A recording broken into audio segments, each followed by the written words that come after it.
يلا بقى يا ابني، خليك شاطر ما تتعبنيش. أحمد ابن طنط نورة شطور وبيسمع الكلام. سيب اللي في إيدك هتجنني. بص، أنا هجيب لك كتب تقرا وتتثقف. أمال إيه؟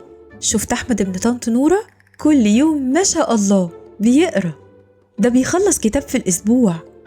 عايزاك كده لما يجي الصيف تروح مع أحمد تاخد كورس كمبيوتر، ده بيعرف يشتغل على برامج كتير. ولد ناصح مش زيك خايب وقاعد ما بتفكرش تعمل حاجة. شفت؟ أهو ده اللي أنا كنت خايفة منه. أحمد ابن طنط نورة جاب أعلى منك، بيذاكر طول السنة مش بيلعب زيك. تمام يا أمي، أنا عارف إنك عايزاني أحسن واحد بالعالم كله، وأنا فعلا حابب أكون ناجح بس بشكل تاني مختلف. انتم مع هبة السيد في بودكاست نضارة جديدة.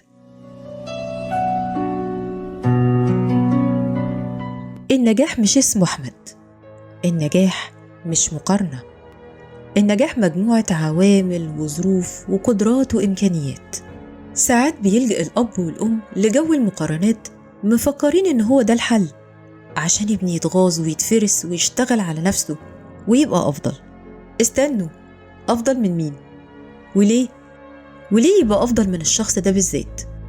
وإيه الطريقة المناسبة اللي تخلي ابني يحب اللي بيعمله فيعمله وهو واثق من نفسه، حاسس إنه قادر ينجح ويبقى نسخة أفضل من نفسه؟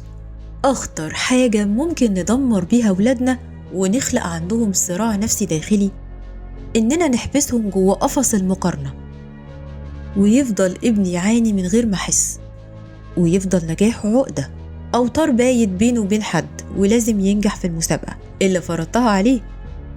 في الحقيقة الموضوع ده قتل في ابنك حاجتين: الثقة بالنفس والإبداع.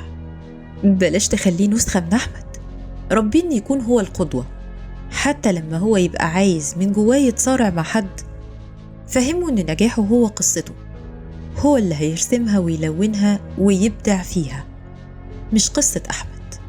وبس كده. كنتم مع هبة السيد في حلقة جديدة من بودكاست نضارة جديدة. أشوفكم على خير.